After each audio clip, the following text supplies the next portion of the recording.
Faccio i complimenti al Catania perché non era facile pareggiare e poi cercare di vincere la partita, soprattutto anche il secondo tempo. Per questo è una prestazione che è importante contro una squadra che stava in salute e sono contento e soddisfatto.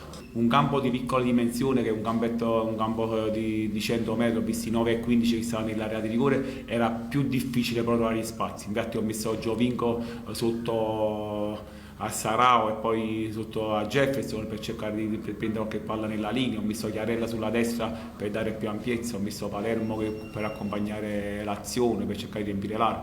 Abbiamo fatto di tutto per vincere la partita, però ci è mancata l'ultima giocata. Però faccio i complimenti alla Sacanaldese perché ha messo uno spirito oggi importante, che affronta il Catania con questo entusiasmo, questa voglia, però va bene così, alla fine siamo il Catania. Un derby che abbiamo fatto un pareggio e adesso pensiamo a martedì, la prossima gara. Più che poco riflessiva e istintiva è che il campo ti permette a trovare meno spazi, perché avendo un campo, diciamo loro giocavano 3-4-1-2, si abbassavano, è più facile con i tre, con i due interni di centrocampo, con i quarti a chiudere le traiettorie di passaggio. Invece giocando a un campo qualche dimensione un po' più lontana, anche la linea difensiva c'ha più spazio per coprire il campo, per questo. Però diciamo loro hanno fatto questa partita, noi siamo il Catania che dovevamo fare qualcosa in più. Anche faccio i complimenti ai ragazzi per il gol che abbiamo fatto, perché alla fine il gol che abbiamo fatto, faccio i complimenti a Zeoli e a tutto lo staff, perché loro lasciando tre avanti ne abbiamo provato quel tipo di giocata, partendo rapidamente dalla difesa, e abbiamo fatto un gol proprio con grande intensità e grande voglia. Per questo alla fine anche i lavori in settimana, che a volte uno si pensava che era un gol casuale, però abbiamo fatto un gol proprio con i tre avanti che Rapisardi partiva dalla difesa e poi è successo per questo. È un pensiero lavorativo importante, ci fa crescere, ci fa sperare, e il Catania raggiungerà il proprio obiettivo che vuole la società, vogliono i tifosi e tutti quanti noi.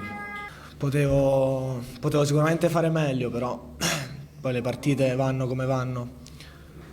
Io ho provato a dare il massimo, devo ancora lavorare per tornare ad essere quello di inizio stagione. Ad una squadra come il Catania il pareggio non va mai bene, però non era una partita facile, perché loro hanno fatto una partita ovviamente per strappare un punto, hanno dato il massimo e quindi noi non siamo riusciti a dare quel qualcosa in più per portare a casa i 3 punti. Di gioco effettivo c'è stato poco, però lo sapevamo, queste sono partite che purtroppo vanno così, vanno giocate con agorismo e con cattiveria. Più che il gioco ci vuole agorismo e cattiveria in queste partite, perché non si può giocare più di tanto. Ovviamente il Massimino ci aiuta perché è un campo grande, l'atmosfera ci dà una carica diversa, anche se anche fuori casa non manca, però fuori casa c'è da dire che abbiamo fatto più difficoltà. Ora io non so se è un fatto di una casualità oppure noi approcciamo le partite sia in casa che fuori casa allo stesso modo. Questa era una partita sporca, lo sapevamo, perché comunque il campo non ci permetteva di giocare più di tanto, quindi sapevamo che era una partita difficile e con un livello agonistico molto alto, quindi siamo messi un po' l'elmetto, abbiamo provato a vincerla e poi comunque gli episodi poi condizionano un po' il risultato.